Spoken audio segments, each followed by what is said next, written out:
এই পৃথিবীতে যেই ব্যক্তি সবচাইতে বড় লোক, সবচাইতে ধনী ব্যক্তি বিল গেটস,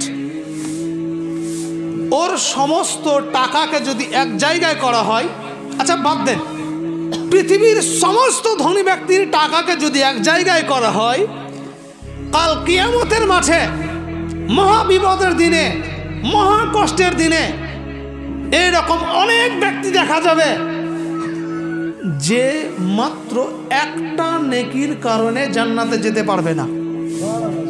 মাত্র একটা নেকি, যদি সে একটা নেকি সংগ্রহ করতে পেরে যায় তাহলে সে জান্নাতে চলে যাবে।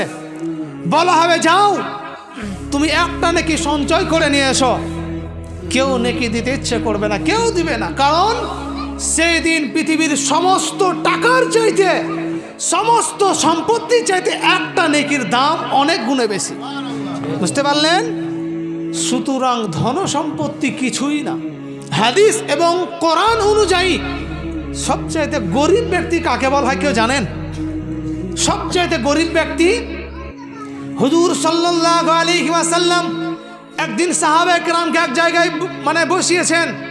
বসার পর বলছেন, বলো সাহাবায়ে কেরামগণ, তোমরা কি জানো সবচাইতে গরিব ব্যক্তিকে?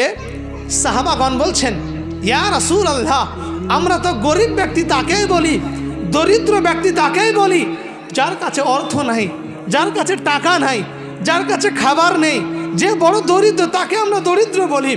নবী আমার বলছেন, বলে সাহাবী না, সে ব্যক্তি আসলে দরিদ্র না। সাহাবাগণ বলছেন, ইয়া রাসূলুল্লাহ, তাহলে সবচাইতে দরিদ্র কোন ব্যক্তি? নবী আমার বললেন, বলে সাহাবী শোনো, কাল কিয়ামতের মাঠে মহাকষ্টের দিনে, মহা বিপদের দিনে, ভয়াবহ দিনে, যেই দিন যেই সময়ে মানুষের কাছে নেকির চাইতে গুনাহ বেশি থাকবে, নেকি কম থাকবে, সেই ব্যক্তি সবচাইতে বেশি গুনাহগার। বুঝতে পারলেন? এক কথা, কিয়ামতের দিনে যে মানুষের কাছে যত কম নেকি থাকবে সে ব্যক্তি তত গুনাহগার, যার কাছে যত বেশি নেকি থাকবে সে তত ধনী ব্যক্তি, তত বড় লোক ব্যক্তি।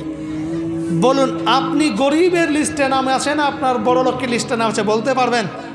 কিন্তু এইটুকু আশা করছি বলতে পারবেন, আপনার যদি বিবেককে জিজ্ঞাসা করেন যে আমি দুনিয়াতে ভালো কাজ করছি বেশি করছি না খারাপ কাজ বেশি করছি, যদি আপনার বিবেক উত্তর দেয় যে আমি খারাপ কাজ বেশি করছি, ছেড়ে দেন, ভালো কাজে নেমে যান।